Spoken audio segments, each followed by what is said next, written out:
And rolling. Hey guys, and welcome to your May update. Instead of doing two shorter updates, I've condensed this month's update into one longer video, so I hope you enjoy.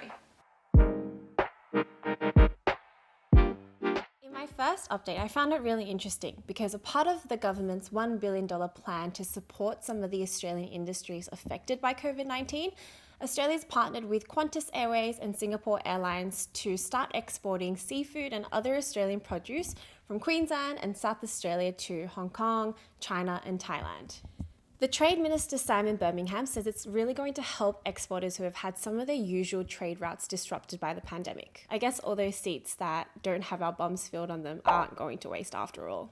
In the second update, Bloomberg News has reported that the Australian government will pledge about $4.3 million towards a 3-year project that will see around 40 Australian vets travel across Southeast Asia to train around 200 vets on how to detect infectious diseases in animals. The whole point of this is to prevent something like COVID-19 happening again by training these vets in the Asia Pacific on how to detect these dangerous diseases before it even transmits to humans. In my last update, I told you about the growing international criticism against China for its handling of the coronavirus. After a phone call with the US President Donald Trump on April 22nd, Prime Minister Scott Morrison took it upon himself to volunteer Australia into a coordinating role in leading this global independent investigation. Prime Minister Scott Morrison also wrote to the G20 leaders and other global leaders talking about the need for us to investigate China and its role in the coronavirus. This obviously didn't fly too well with China, and a couple of days later, the Chinese ambassador to Australia threatened tariffs on Australian trade into China. The Prime Minister said Australia will stand its ground on the matter. Days later, the Chinese government suspended the permits of 4 Australian abattoirs that make up about 1/5 of our trade exports into China. In late May, China announced that it would impose an 80% tariff on Australian barley imports. The Chinese government denies that the move is a response to Australia calling for a greater investigation into the origins of the coronavirus. Without a doubt, China is an important market for Australian products.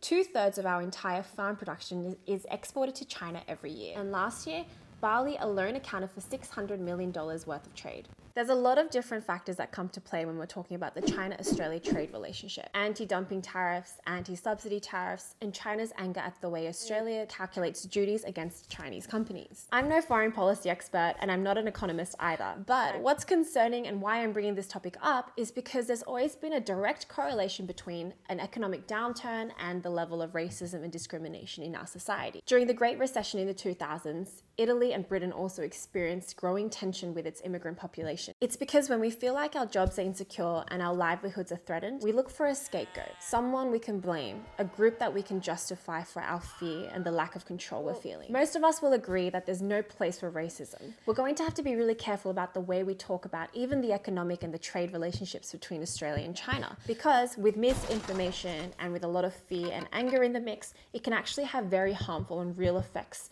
for people groups in Australia.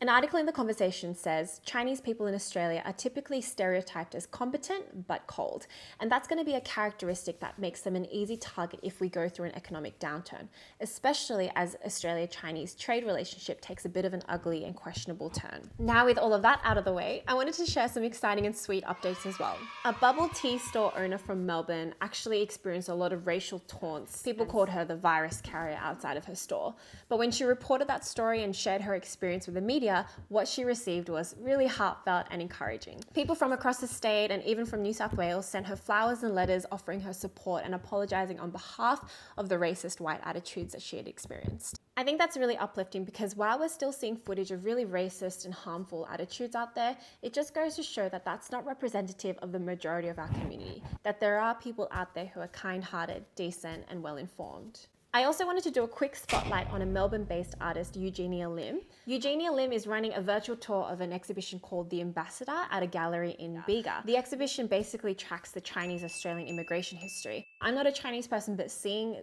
the story of another Asian-Australian group represented in the arts is always encouraging. And that's it for me for May. Thank you for tuning in, and I'll see you next month. Bye! Also, you might notice the background is a little bit different. This is my new living area. Trade routes or trade routes? Trade routes? Trade routes. Trade routes. My dog's snoring in the background. I don't know if you can hear him.